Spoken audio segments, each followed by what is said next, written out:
মাঝে মাঝে আমাদের জীবনে এমন সময় আসে যখন মনে হয় সব রাস্তা বন্ধ হয়ে গেছে, চারপাশের মানুষগুলো অচেনা মনে হয়, নিজের আপন মানুষগুলো দূরে সরে যায়। তখন মনে হয় পৃথিবীতে আমার কষ্টের ভাগ নেওয়ার মতো বোধহয় কেউ নেই।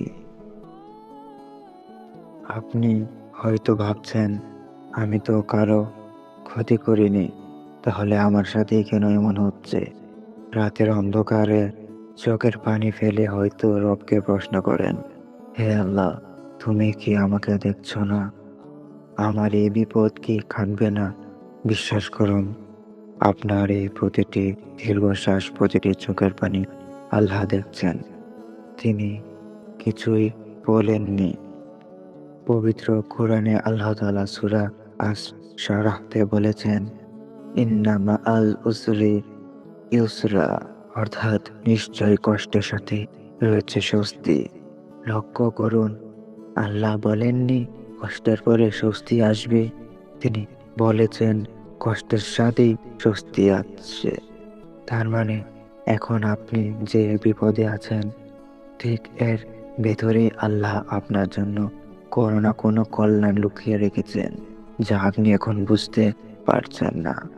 হয়তো আল্লাহ আপনার কাছ থেকে ছোট কিছু কেড়ে নিয়েছেন, আপনাকে অনেক বড় কিছু দেবেন বলে।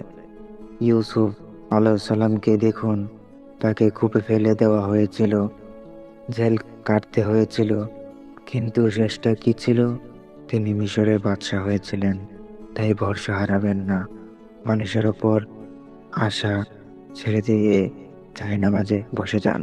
আল্লাহকে বলুন, দুনিয়ার সব দরজা বন্ধ হতে পারে, কিন্তু আসমানের দরজা কখনো বন্ধ হয় না। ধৈর্য ধরুন, রাত যত গভীর হয়, ভোর তত কাছে আসে। আপনার সুদিন খুব কাছে, ইনশাল্লাহ। হে আল্লাহ, আমাদের মধ্যে যারা গোপনে কাঁদছে, যাদের মনে অনেক কষ্ট, তুমি তাদের অন্তর প্রশান্তি দান করো। আমিন।